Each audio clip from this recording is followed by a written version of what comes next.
On a crucial morning, a millionaire businessman was preparing for the most important meeting of his career when the doorbell rang desperately. An 8-year-old girl appeared at his door, holding his seemingly unconscious and injured 7-year-old son, screaming, "Uncle, your son was run over." Devastated and panicking, he abandoned the billion-dollar meeting to rush to the hospital. There, he discovered something that made his heart freeze. The knot of the silk tie felt like a noose around Arthur Montenegro's neck, tightening not just on his throat, but on his very soul. Every fiber of his being was tuned to the meeting that would take place in less than an hour. A meeting that would define the fate of his empire. The aroma of freshly brewed Colombian coffee, normally a comfort, today smelled of anxiety. From his window, in the penthouse that rose like a fortress of glass and steel over the city, he could see the world of business pulsing below, a world he had conquered, but which now threatened to devour him. This billion-dollar investment wasn't just about money. It was about validating the legacy he had built with sweat and sacrifice over 2 decades. A fortune that seemed rock solid, but was now revealing foundations of sand. His company's stock had plummeted, and this meeting was the only life raft in a sea of debt and market mistrust. His eyes, cold and calculating, landed on the silver picture frame on his mahogany desk. Helena, his late wife, smiled at him, her arms around a little Leo. Her smile was a silent accusation. "Be the father Leo needs, Arthur. Money can't hug him at night," she had whispered on her deathbed, the last words he held as both a treasure and a curse. He had failed. Since she was gone, he had plunged even deeper into work, building walls of wealth around himself. Confusing financial security with fatherly presence, Leo, with his 7 years and sad eyes that were a copy of his mother's, spent more time with the nanny than with him. Guilt was a constant, burning ember in his chest, but the need to maintain his status, his business, his identity as a successful multimillionaire always spoke louder. He took a final sip of coffee, the liquid as bitter as his thoughts. The hour was approaching. He adjusted his expensive suit jacket, the fabric feeling like a suit of armor. He was ready for battle. He had to be, for his legacy, for Helena's memory, for Leo, even if the boy didn't understand. He justified his absence as a way of providing, of ensuring his son would never know the hardships he had known. A convenient lie, he told himself, to be able to sleep at night. That's when the shrill, desperate sound of the doorbell cut through the penthouse's silence. Once, twice, 3 times. With an urgency that deeply irritated him. Who would dare interrupt him this morning? A delivery? An unwelcome neighbor? His first reaction was pure fury.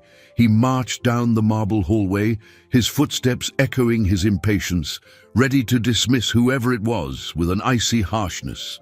He pulled the massive door open with a sharp tug, his mouth already opening to utter a curt command. But the words died in his throat. Before him was not a delivery man or a neighbor. It was a girl, small and thin, with enormous frightened eyes. Her clothes were simple, worn, and she was trembling from head to toe. And in her thin arms, with an effort that seemed superhuman, she held the limp body of his son. Leo was pale, his eyes closed, a dirt-smudged scratch on his cheek, his head lolling in a way that made Arthur's heart stop beating. The business world, the fortune, the billion-dollar investment, it all dissolved into a primal, cold, and absolute terror. The girl looked up at him, tears streaming down her dusty face, and her voice came out in a choked cry that shattered Arthur's universe into a million pieces. "Mister, your son, he was hit by a car." For a moment that stretched into an eternity, Arthur's brain refused to process the scene. The sound of the world faded, replaced by a high-pitched ringing in his ears. His son, his Leo, limp and pale in a stranger's arms. The phrase, "hit by a car," echoed in his mind, a sledgehammer breaking down the walls of control he had built around himself. His entire empire, his meticulously accumulated fortune, his plans for expansion and market domination, it all turned to insignificant dust before the image of a small life he had neglected. Instinct, primitive and overwhelming, took the place of the calculating businessman. He didn't think, he just acted. With a swift movement, he took Leo from the girl's arms, his son's weight terrifyingly light, his body cold against the expensive fabric of his suit. The girl's eyes followed him, filled with a panic that mirrored his own. "The car, it came so fast," she stammered, her voice thin and trembling. Arthur didn't answer. His mind was a storm of guilt and fear. The meeting, the investors, the millions of dollars at stake, none of it mattered. He spun on his heel, running back inside the penthouse, shouting for the girl to follow him. His cell phone, forgotten on the coffee table, began to vibrate insistently. It was his assistant, no doubt, informing him that the investors had arrived. That ring, which would normally make his heart race with anticipation, was now an irritating noise, a distraction from the only deal that mattered, his son's life. He strode past the vibrating device as if it were a foreign object, grabbing only his car keys. He gently placed Leo in the back seat, the boy's head resting on his cashmere coat. The girl got into the passenger seat without being told, huddled and silent. The drive to the hospital was a blur of angry horns and ignored traffic lights. Arthur drove with a reckless precision, his hands, which hours before would have signed multi-million-dollar contracts, now shaking uncontrollably on the steering wheel. With every second, the image of Helena in her hospital bed haunted him. "Take care of our boy," she had asked. And he, in his arrogance, had believed that building an unshakable fortune was the best form of care. What a fool he had been. What kind of legacy was worth it if it cost him his son's smile? He glanced in the rearview mirror every few seconds, his chest tightening with every shallow breath Leo seemed to take. Who was this girl? How had this happened? The questions swirled, but there was no room for answers, only for the raw fear that consumed him. Arriving at the emergency room, he jumped out of the car before it had fully stopped. He handed Leo into the arms of a nurse who rushed to meet him, explaining the situation in broken, urgent sentences. "Hit and run. My son, 7 years old.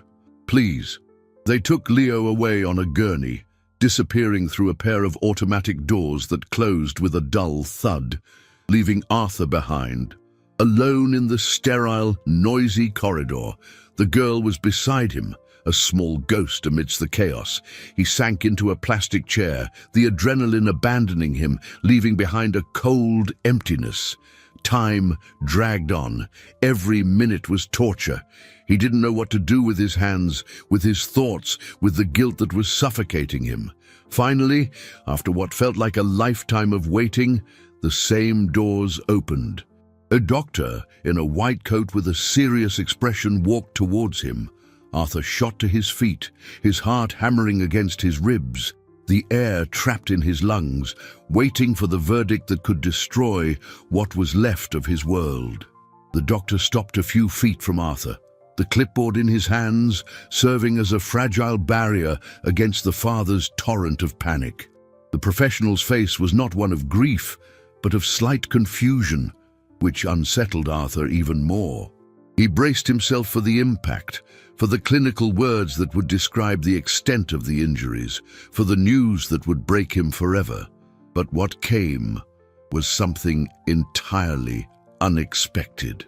"Mr. Montenegro," the doctor began, his voice calm. "There's been a misunderstanding, I think. Your son is perfectly fine." Arthur blinked, the sentence hanging in the air without making sense. "Fine? What do you mean? Fine? He was hit by a car." His voice came out louder and harsher than he intended. The doctor frowned. "We ran a full examination. He has some scrapes on his knee and cheek, consistent with a fall on a playground or something similar, but there is absolutely no sign of impact trauma, no fractures, no internal injuries. He's a little scared, but otherwise, he's in perfect health." The information hit Arthur like a wave, first cold with disbelief, then warm with a relief so overwhelming his legs felt weak. Fine.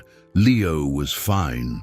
The word reverberated in his soul, healing the wound torn open by panic.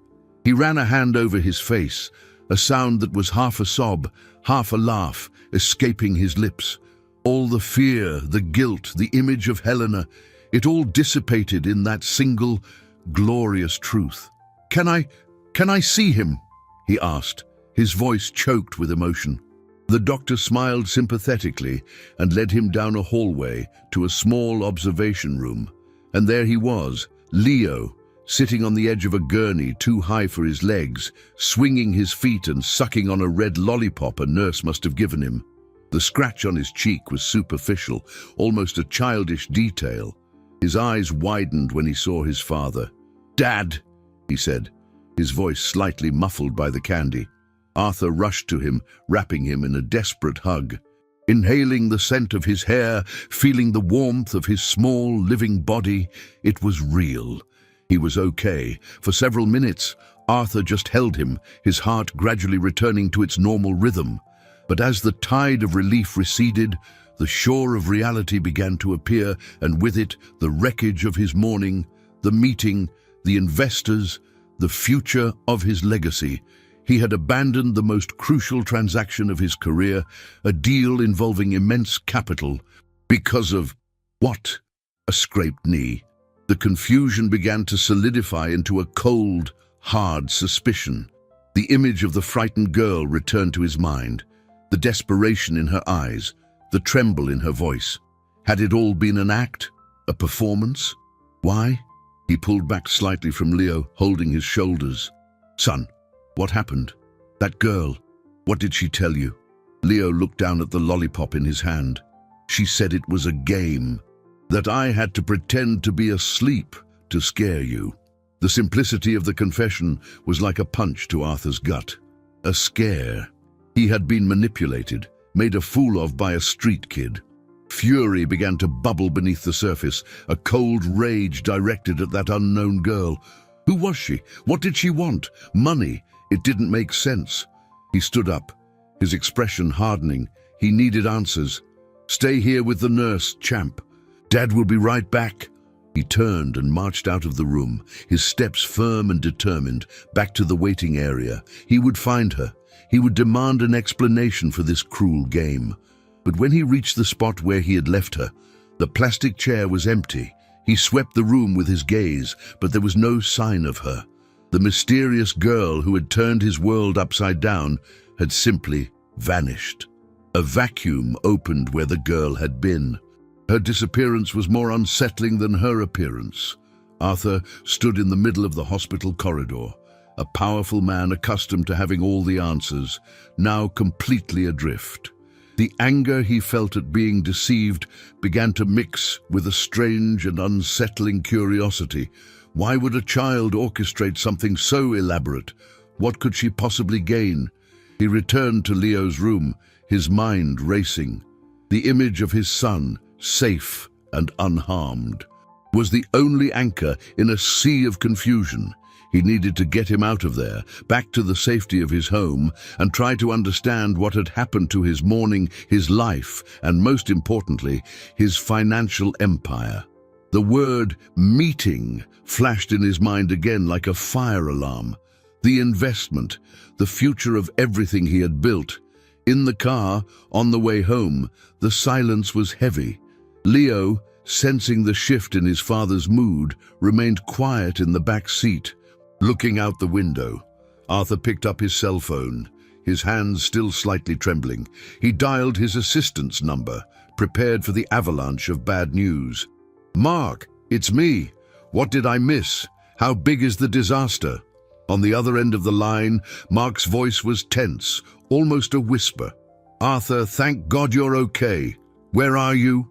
The question caught Arthur by surprise. "I'm on my way back from the hospital with Leo." Long story. What happened with the investors? They walked out furious, I imagine. There was a pause. "Arthur, it's complicated. Just stay away from the office for now. Stay home with your son. I'll call you later with the details."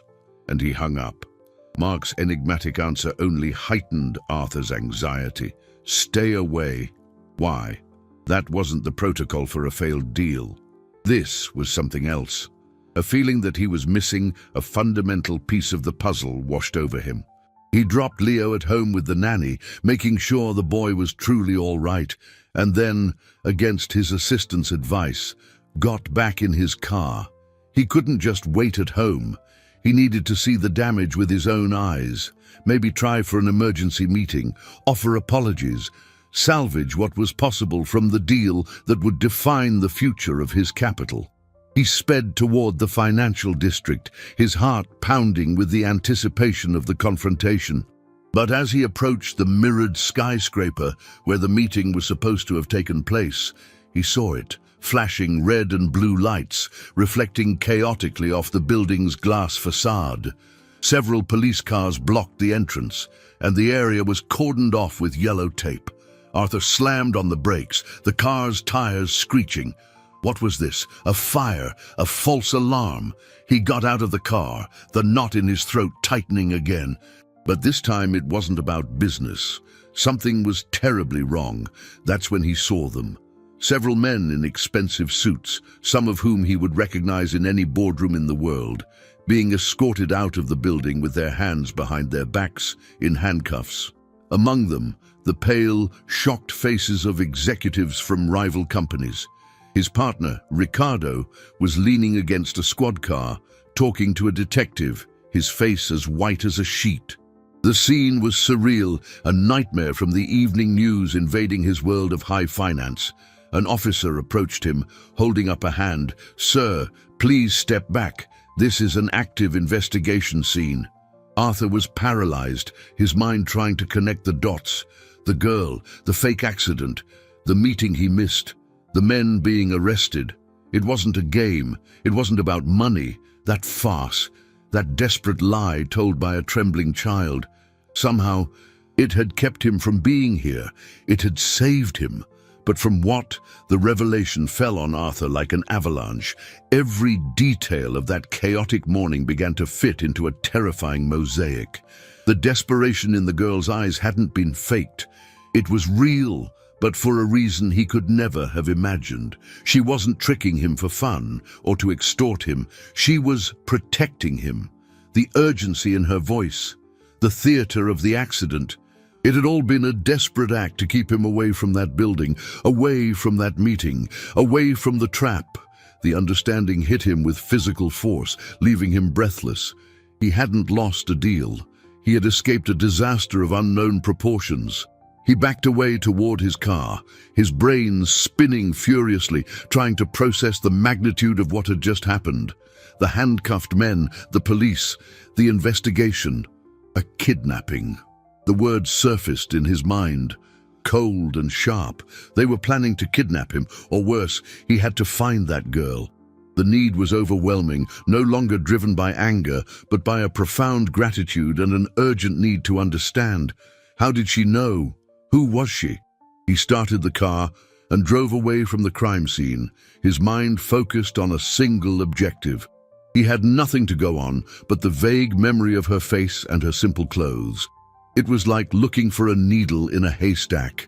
He drove aimlessly for a while, the city seeming alien and threatening.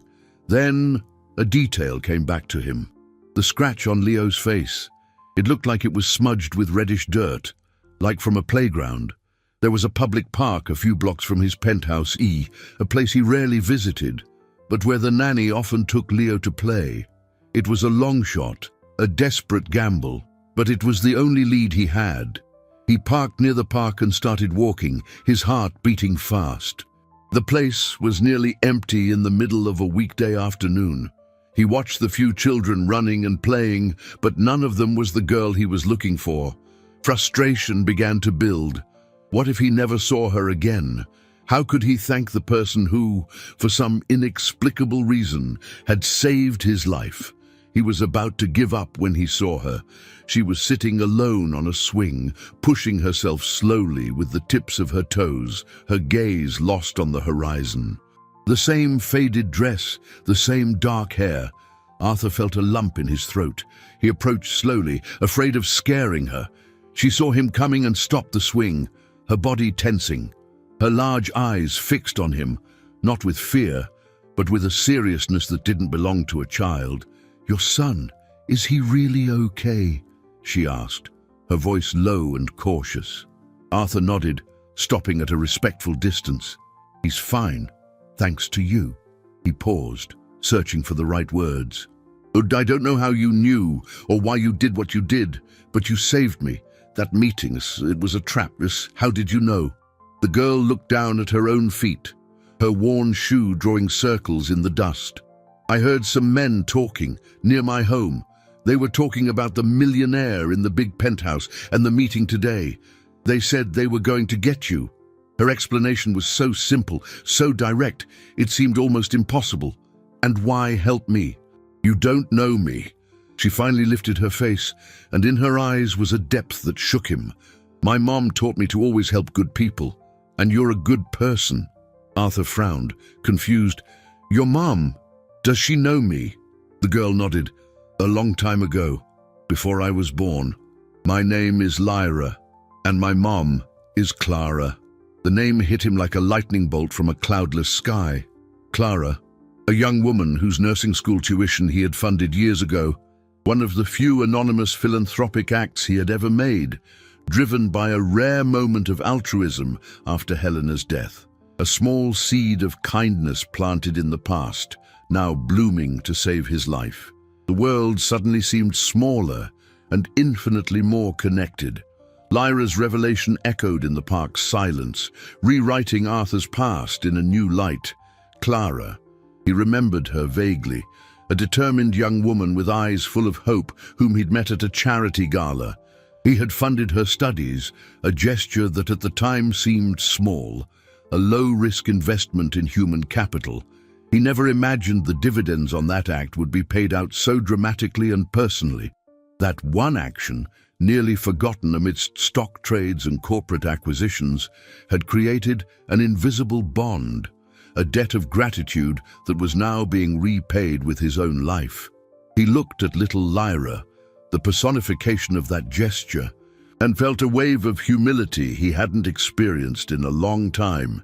He, the multimillionaire who believed he controlled the world with his money, had been saved by the daughter of someone he barely remembered helping. "I need to speak with your mother," Arthur said, his voice thick with an urgency Lyra seemed to understand. "I need to thank her, and I need to make sure you're both safe." The mention of safety made the girl's shoulders slump. The courage she had displayed earlier seemed to have evaporated, replaced by a palpable, childlike fear. "They were bad men, mister. If they find out it was me..." She didn't have to finish the sentence. The implication was clear and terrifying. These criminals weren't amateurs. They were part of a scheme sophisticated enough to plan a high-profile kidnapping. Retaliation would be swift and merciless. The weight of responsibility fell upon Arthur. He was no longer just a beneficiary of Lyra's courage. He was her protector. Lyra led him home, to a small apartment in a modest building several blocks away, a world apart from his penthouse. The smell of home cooking and disinfectant hung in the air. Clara, a woman with gentle features and work-calloused hands, opened the door. The recognition in her eyes was immediate, followed by a look of panic when she saw Arthur. Lyra ran into her arms. "Mom, I told him." Clara closed her eyes for a moment, her hand squeezing her daughter's shoulder. When she opened them again, there was a mixture of fear and resignation. "Please, come in, Mr. Montenegro." Inside the simple but immaculately clean apartment, Clara told her side of the story. She worked as a nurse at a community health clinic and, by chance, had overheard a conversation between two patients with minor injuries. They were speaking quietly, but she caught fragments. The billionaire, the morning meeting, easy as taking candy from a baby. Instinct told her something was wrong. She connected the dots, remembering news reports about the financial troubles of Arthur's company and the importance of that meeting. Fear paralyzed her, but the thought that the man who had changed her life was in danger spurred her to act. It was Lyra, with the fearless logic of a child, who came up with the plan. "And if we call the police, they might not believe us, Mom. But if his son gets hurt, he won't go to the meeting." Arthur listened, stunned at the courage and ingenuity born of desperation. While he was worrying about cash flow and asset returns, a mother and daughter, with nothing but gratitude and bravery, were architecting his salvation. The feeling of debt was immense. "I don't know how to thank you," he said, his voice hoarse. "But right now, my priority is to protect you. I'll hire the best security, get you out of here, take you somewhere safe." Clara shook her head, the fear in her eyes now stronger. "We can't, sir. We have nowhere to go. This is our life. If we run, they'll know we were involved." She was right. Any sudden, obvious move by Arthur to protect them would be a flare signal to the criminals still at large. He was trapped. He had to protect them, but any conventional method, any display of his wealth and power, would put an even bigger target on this family's back. The week that followed was a silent torture. Arthur lived in a state of constant alert, a schizophrenic duality between the facade of normalcy he had to maintain and the simmering panic beneath the surface. The news of the foiled kidnapping spread like wildfire, but details were scarce, and the police officially remained tight-lipped about Arthur's involvement. To the world, he was just a lucky businessman who, by a twist of fate, had missed a meeting that turned into a crime scene. But Arthur knew the truth. Every car that slowed down on his street, every unfamiliar face in a crowd, felt like a potential threat. He wanted to wrap Clara and Lyra in a bubble of security, to use his fortune to hide them on some distant paradise.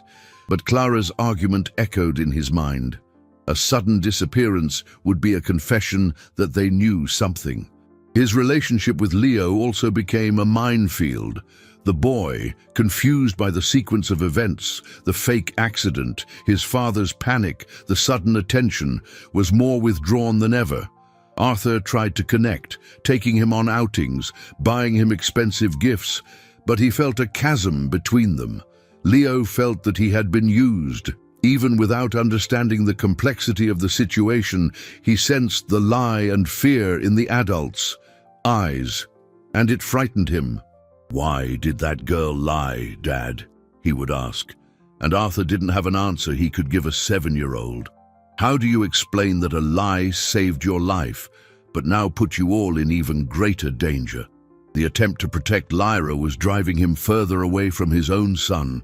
The pressure mounted daily. The arrested criminals weren't talking, and their accomplices, including the mastermind, remained free. Arthur felt hunted. He discreetly hired a private security team to watch Clara and Lyra's neighborhood from a distance, a measure that minimally calmed him but also felt dangerously inadequate. The impotence was a poison. He, who had built an empire on the premise of control and power, was now a mere spectator in a game whose rules he didn't know. Money, his tool for solving every problem, was useless. Worse, it was a beacon that attracted predators. On a rainy afternoon, nearly a week after the incident, Arthur received a call from a blocked number. He hesitated, then answered. The voice on the other end was distorted, electronically altered, cold and emotionless. "Montenegro? We hear you were very lucky. Too lucky." Arthur's blood ran cold. "Who is this?" The voice laughed, a metallic, humorless sound. "Someone who lost a major investment because of you. We're curious. What kept you from the meeting? A premonition? Or maybe a little angel whispered in your ear?" Terror seized Arthur. They knew, or at least they suspected. "I don't know what you're talking about." The voice continued, ignoring him. "We're going to find out. And when we find out who your little angel is, we're going to make sure they can never fly again." The call ended abruptly, leaving a dead silence on the line. The message was clear. The hunt had begun. They were no longer just looking for him. They were looking for Lyra. At that exact moment, as panic threatened to swallow him whole, his personal cell phone rang again. It was the lead detective on the case, a man named Miller, with whom he had been cooperating. "Mr. Montenegro, I need you to come down to the precinct. We have a development, a very bad one." Arthur grabbed his car keys, his heart racing out of control. What else could possibly go wrong? When he arrived at the station, Miller led him into a private room. The detective's expression was grim. "We've been reviewing the security footage from your building on the day of the incident. We wanted to see if anyone was watching you." He turned a laptop screen toward Arthur. "We thought the danger was coming from the outside. We were wrong." On the screen, a frozen image showed a man in the lobby of Arthur's building an hour before the meeting. The man was talking casually with the security guard, smiling. He wore an impeccable suit and a watch Arthur would recognize anywhere.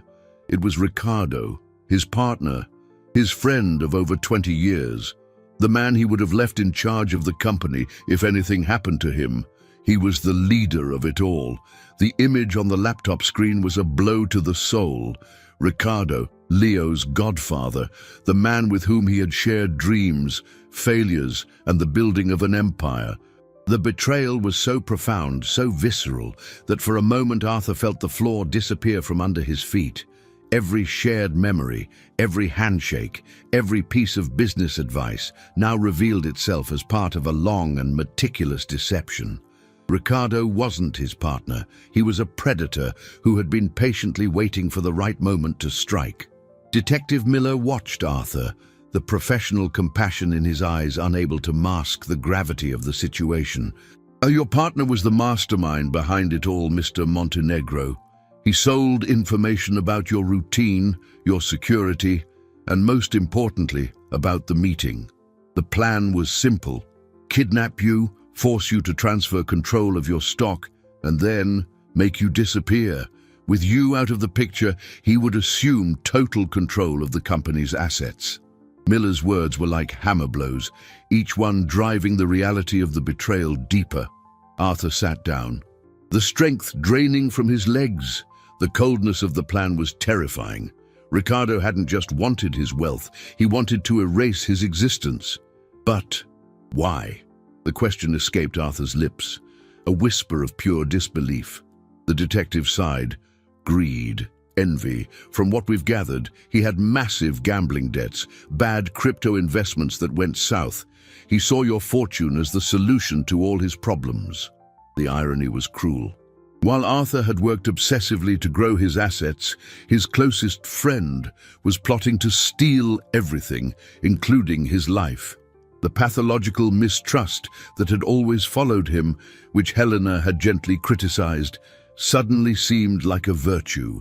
A shame it hadn't been strong enough to see the enemy standing right beside him. The revelation about Ricardo changed everything. The danger was no longer an anonymous, external threat. It had a face, a name, and it knew Arthur's every vulnerability. Ricardo knew about Leo, about his habits, about the penthouse, and if he was the mastermind, the anonymous call made perfect sense. He was hunting for the source of the leak, the person who had foiled his perfect plan. He was hunting for Lyra. A new kind of fear, sharper and more protective, took hold of Arthur. He had to act, and fast. "Can't you arrest him?" he asked Miller, his voice regaining some of its strength.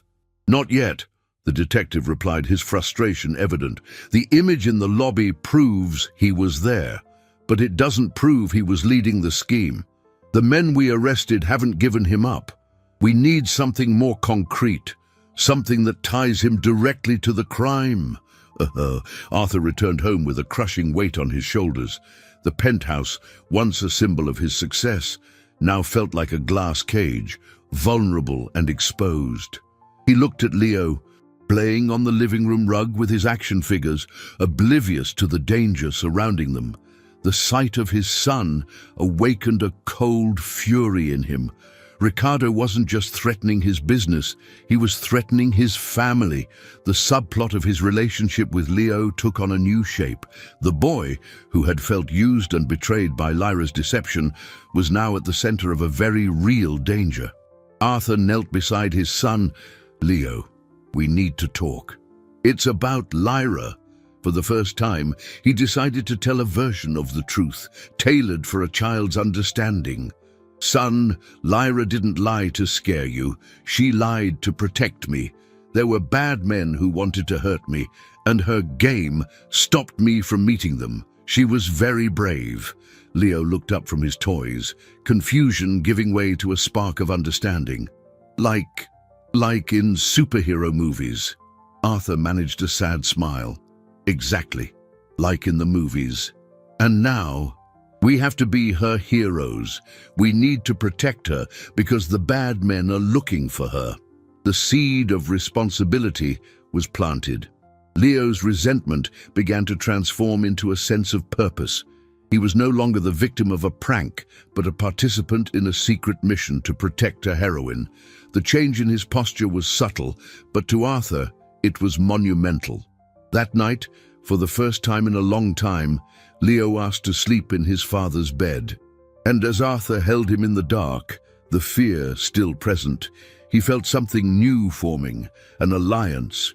Father and son, united against a common enemy, ready to fight for the girl who had saved them. The newfound alliance between Arthur and Leo transformed the atmosphere of the penthouse. Fear still hung in the air, thick and inescapable, but it was now counterbalanced by a sense of shared mission. Leo, with the seriousness of a miniature general, took on his role as protector. He drew maps of the house with secret escape routes and insisted on checking the door locks before bed. For Arthur, these childish games were both a balm and a torture.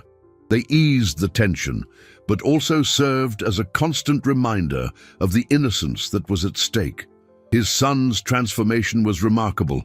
The resentful child was giving way to a boy who understood, on his own level, the weight of courage and loyalty. He began to speak of Lyra, not as the girl who tricked him, but as our secret friend who needed help. Meanwhile, Arthur moved on a dangerous chessboard. The revelation about Ricardo forced him to reevaluate every interaction, every email, every conversation from the past few years.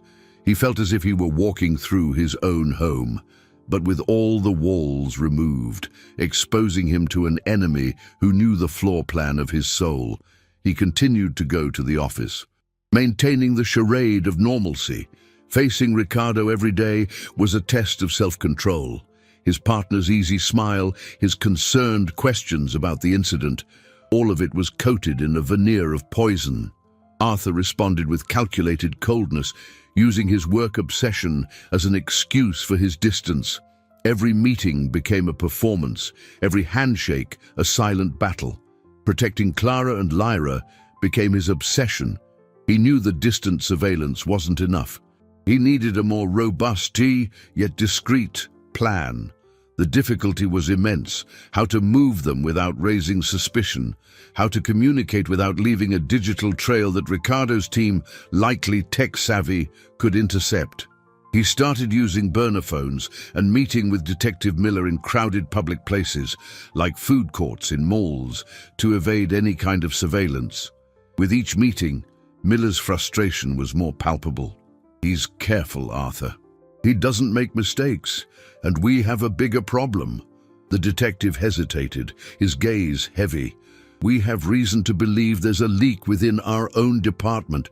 Someone is feeding information to Ricardo's side. The news was devastating. The police, the very institution that should have been his greatest ally, was also compromised. Arthur was increasingly alone, cornered. Ricardo's network was wider and more infiltrated than he had imagined, reaching into the corridors of power and law. Any move he made through official channels could be telegraphed directly to the enemy. The feeling of helplessness returned with full force.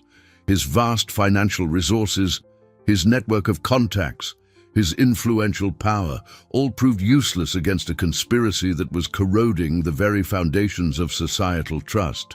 He couldn't buy safety. He couldn't hire justice.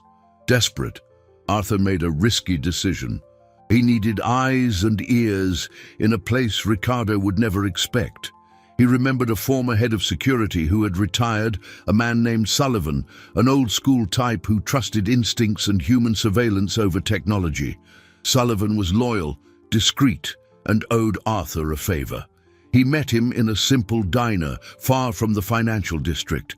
He explained the situation, Ricardo's betrayal, the corruption in the police force, the threat to Lyra.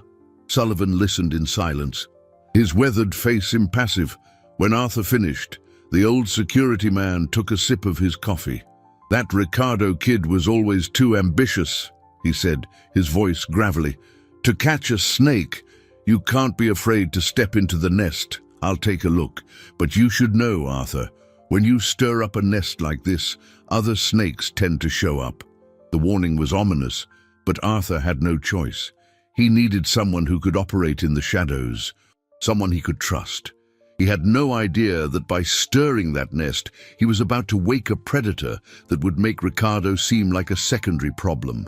The days blurred into a haze of surveillance and fear. Sullivan, the old security man, was an efficient shadow, his reports delivered via discreet notes or calls from payphones, an archaic method that now seemed the only secure form of communication. The news was not good. "They're sniffing around," read Sullivan's rough handwriting on a paper napkin left under Arthur's tire, "asking questions in the woman's neighborhood, about deliveries, visitors, anything out of the ordinary in the last week." Ricardo was being methodical. He wasn't using brute force, but intelligence, subtle pressure, like a snake circling its prey before striking. Every report from Sullivan was a reminder that time was running out. Arthur felt the net closing. Not around him, but around the small family he had sworn to protect. His vast fortune, his assets spread across the globe. It all seemed like a bad joke in the face of his inability to guarantee the safety of a mother and her daughter. The tension at home was almost unbearable. Leo, now fully invested in his role as a co-conspirator, tried to help in the only way he knew how. One morning, he presented Arthur with a crayon drawing. It showed 3 stick figures holding hands, a tall man, a small boy, and a girl with a big smile. "It's for Lyra," he said, his eyes shining with pride. "So she knows we haven't forgotten her." Arthur's heart broke. That pure gesture, a symbol of connection and gratitude, was a risk they couldn't afford to take. How do you explain to a child that a simple drawing could be a sentence? "Son, it's beautiful," he said, his voice thick. "But, for now, we have to keep it in a super-secret place. It's part of our mission. Heroes have to keep their plans secret, remember?" Leo looked disappointed but nodded, his loyalty overcoming his frustration. That drawing became another burden for Arthur, a tangible reminder of the innocence he was fighting so desperately to preserve. That afternoon, the blow came. The burner phone rang, and it was Clara, her voice a trembling thread of panic. "Arthur, just someone was here." Arthur felt a chill run down his spine. "What happened? Are you okay?" "Yes, we're fine. We went to the grocery store, and when we came back, the door was unlocked. I always lock it. I swear I did." Her voice broke. "They didn't take anything. The cash I kept in the drawer, my old laptop. Everything's here. But they touched Lyra's things." Arthur held his breath. "What did they do?" There was a sob on the other end of the line. "Her doll, the rag doll my mother made for her. It was on her bed, under the pillow. Now, it's sitting on the only chair in the living room, facing the door, like it was waiting for us." The image was chilling in its simplicity. It wasn't an act of theft. It was a message, a violation, a clear warning that they could come and go as they pleased, that they could touch what was most precious to them. It was psychological terror in its cruelest form. "Clara, listen to me. Calm down. Just pretend nothing happened. Pretend you forgot to lock the door. Don't call the police. They're watching," Arthur said, the words coming out automatically while his own mind reeled from the impact. He was trying to project a calm he didn't feel, his heart hammering against his ribs.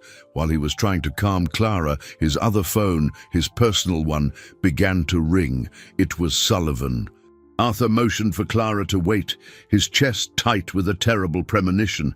He answered Sullivan's call. Arthur. The old security man's voice was grim, without preamble. The message wasn't just the doll.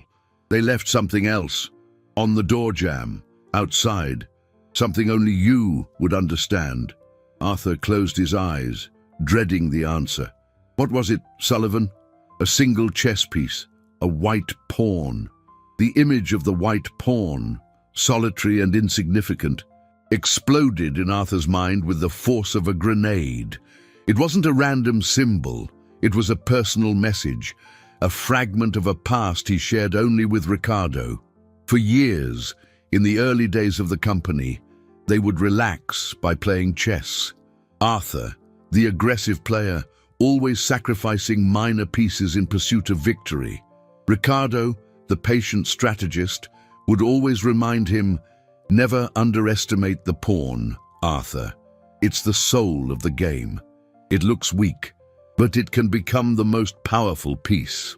Leaving a pawn on Clara's door was Ricardo's cruelest way of saying, I know everything. I know you're using someone insignificant to protect you, and I'm going to crush her.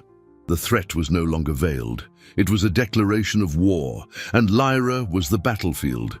The game had changed. It was no longer about hiding. It was about survival. The coldness of Ricardo's message ignited a fury in Arthur that he hadn't felt in years. Passivity, the strategy of waiting and reacting, was over. He had to take the initiative, to force Ricardo's hand, to create a trap so perfect that not even the corrupt police system could ignore it.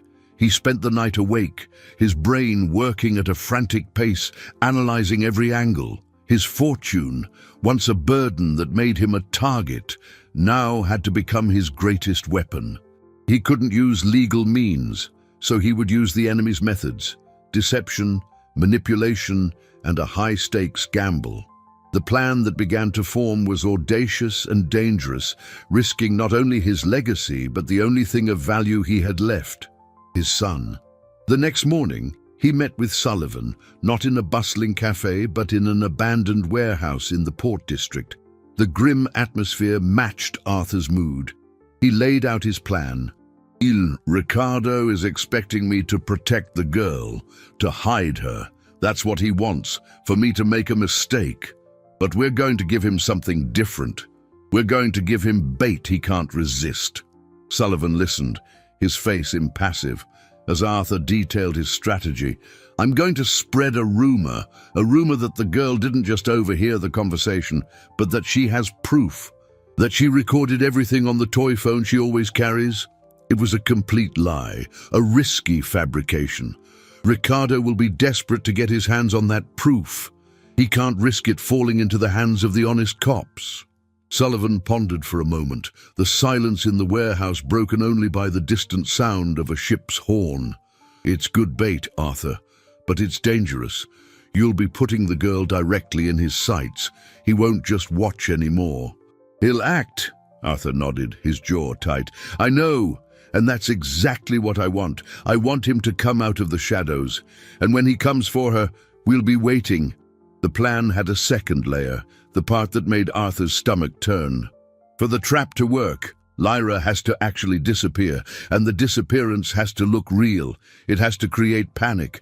Ricardo has to believe he has a short window before the proof surfaces. Sullivan understood the implication.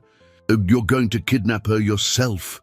Arthur shook his head. Not me. Someone Clara trusts implicitly. You, Sullivan, you'll take her somewhere safe, a place even I won't know. But the world, the police, and especially Ricardo, will believe Lyra was kidnapped by the criminals. The weight of the decision was crushing. He would be inflicting on Clara the same terror he had felt on that fateful morning, even if it was for a greater good. And he would be putting Lyra in a situation of isolation and fear. It was a terrible sacrifice. But when Arthur returned home that afternoon, ready to initiate the most dangerous operation of his life, he found a manila envelope on his office desk. No return address. Inside, a single sheet of paper. There were no words, only a photo. It was a picture of Leo, taken with a long-range lens, playing in the penthouse garden, alone, vulnerable. And in the bottom corner of the photo, written in red pen, was the same message Ricardo used to write at the end of their chess games, when he knew victory was inevitable. Checkmate. The photograph was like a punch to the solar plexus, stealing all the air from his lungs. Checkmate. The arrogance in those two words was absolute. Ricardo was no longer playing chess. He had knocked over the board. The threat was no longer Lyra, the pawn. It was the king. It was Leo. Arthur's fury gave way to a primal, cold, and paralyzing fear. He had underestimated Ricardo's cruelty, his willingness to cross the final line. Every plan, every strategy he had devised, crumbled before the image of his son in a predator's sights. The bait, the trap, it all seemed like amateurish foolishness now. How could he risk Lyra's safety when his own son's was so explicitly threatened? He was trapped. Forced into an impossible choice: save the girl who saved him, or protect his son. He ran through the house, his heart hammering uncontrollably, until he found Leo in his room, building a complex castle out of blocks, completely unaware of the earthquake shaking his father's life. Arthur hugged him with a force that startled the boy. "Dad, you're squeezing me." Arthur released him, trying to mask the panic on his face. "Sorry, champ. I just love you so much." In that moment, he made a decision. Nothing else mattered. No business, no revenge, no justice, only Leo's safety. He reached for the phone to call Sullivan and call everything off. To surrender, to give Ricardo whatever he wanted in exchange for his family's peace. But as he dialed, his gaze fell on Leo's desk. There, tucked under a book, was the drawing the boy had made for Lyra, the 3 stick figures, holding hands, a symbol of their small alliance, of their promise to protect their secret friend. To surrender would mean abandoning Lyra and Clara to their fate. It would mean teaching Leo that, in the face of evil, the only response was cowardice. It would mean betraying the courage of an 8-year-old girl and the memory of his wife, who had always believed in kindness and strength of character. The guilt and conflict tore him apart. He looked at his son, who had returned to his playing, and the image from the photograph superimposed itself on the scene, creating a distorted and terrifying vision. Time was running out. Ricardo was waiting for a response, a capitulation, and inaction was, in itself, a response that could have fatal consequences. It was then that a desperate idea, born from the purest agony, began to form. What if he didn't have to choose? What if he could use Ricardo's own threat against him? The original plan was to use Lyra as bait, but Ricardo had changed the target. He had placed Leo at the center of the board. What if Arthur accepted the game, but with his own rules? The irony of the situation was overwhelming. To save everyone, he would have to do exactly what Lyra had done at the beginning: stage an emergency involving his own son. The plan was monstrous in its risk. It involved putting Leo in apparent danger, creating a scenario of kidnapping so convincing that it would force the hand not only of Ricardo, but also of the honest faction of the police, giving them the justification to act without the constraints of bureaucracy and corruption. He called Sullivan.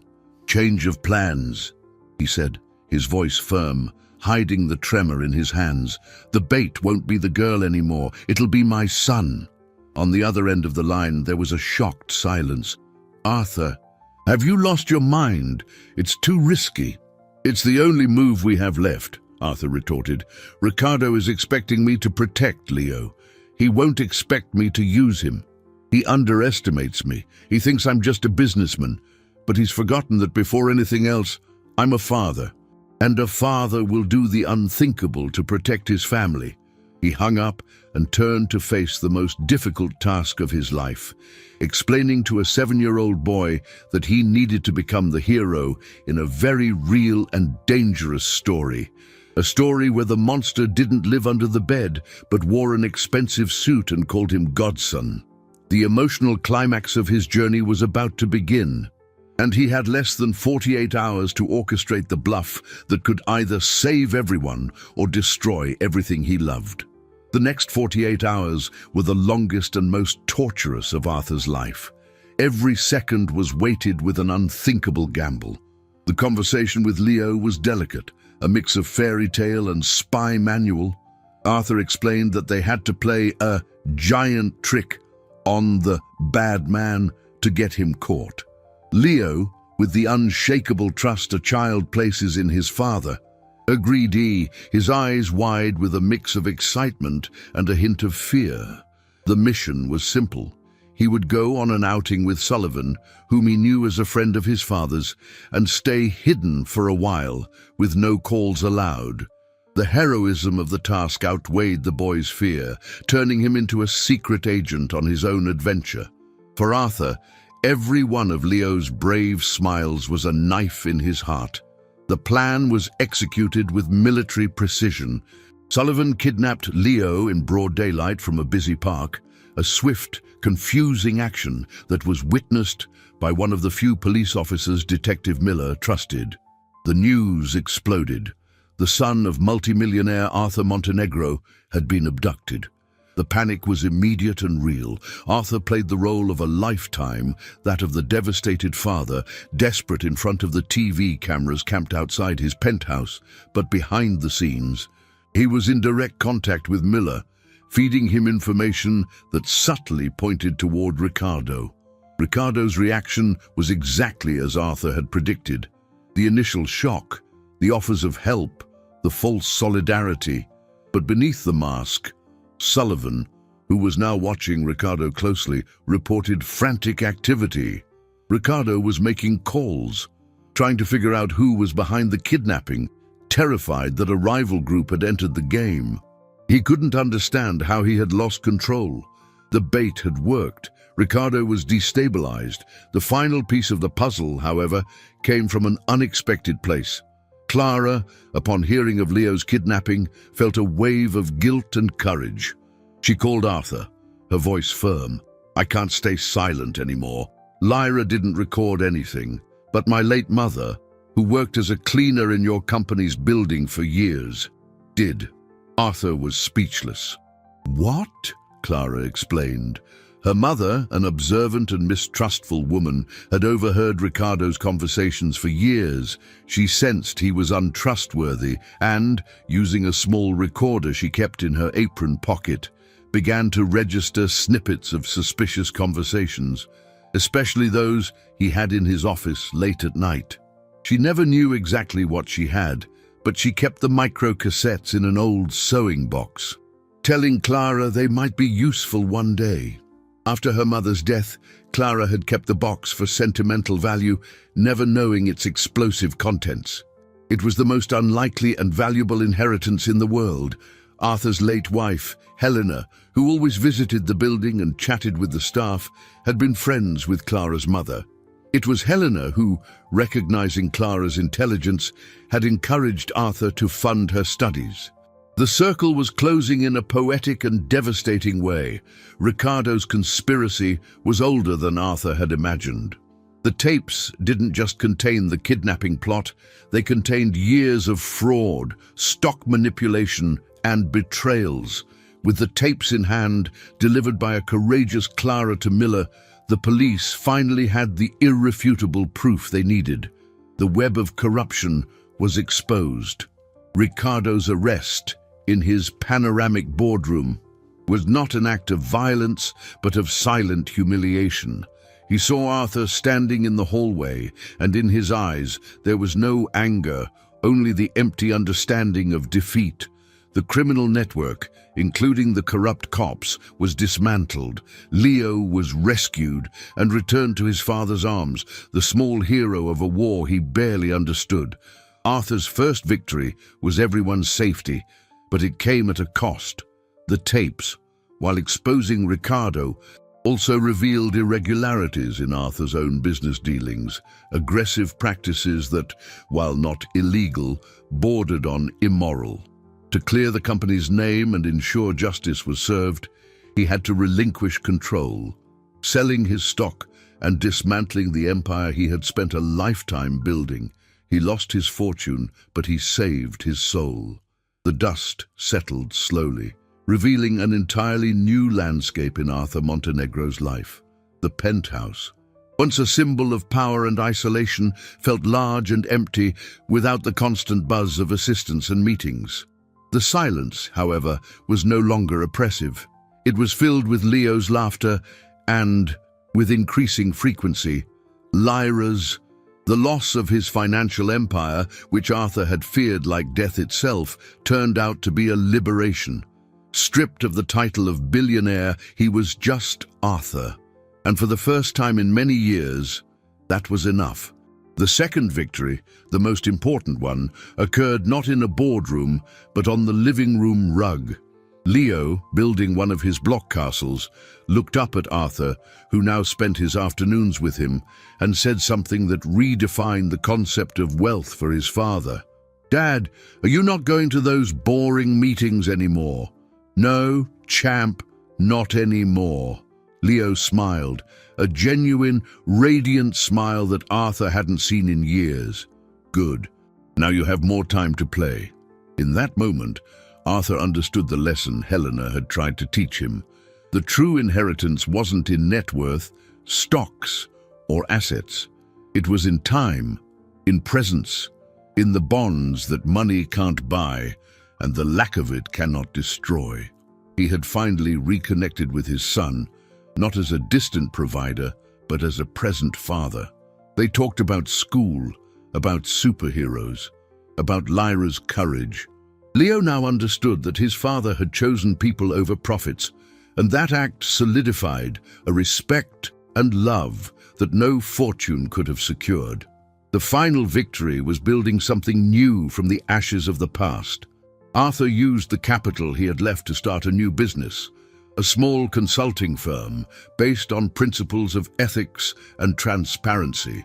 It was a humble but honest new beginning, and he wasn't alone.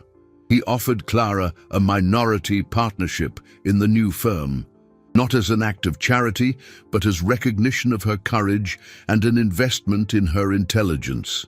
Clara, with her quiet wisdom, became an invaluable advisor. Lyra, the unlikely heroine, now ran through the halls of the company's new, modest headquarters, doing her homework at a desk in the corner while her mother and Arthur worked. The 3 weeks that had transformed their lives had forged a new family, bound not by blood, but by bravery, loyalty, and mutual gratitude. The penthouse that had nearly witnessed a tragedy became a home, the stage for dinners where laughter echoed louder than any stock market ticker. 3 weeks after that fateful morning, Arthur watched from the window of his new office, much smaller than his last, but with a clearer view. He saw Leo and Lyra playing in the small park across the street. He saw his son, who had been used as a pawn in a deception, now protecting his friend in real life, teaching her how to swing higher. He had learned the difference between being used and being a protector, discovering that heroes sometimes have to break the rules to save the ones they love. Arthur, the businessman who almost lost everything to greed, discovered that true wealth wasn't measured in dollars or Bitcoin, but in the courage of a child willing to risk everything for a forgotten act of kindness. And Lyra, the girl who faked an emergency to avert a tragedy, became the guardian angel who taught him that sometimes small lies are necessary to protect great truths. She didn't just save his life, she saved his soul, showing him that the true return on an investment is measured by the impact it has on the human heart.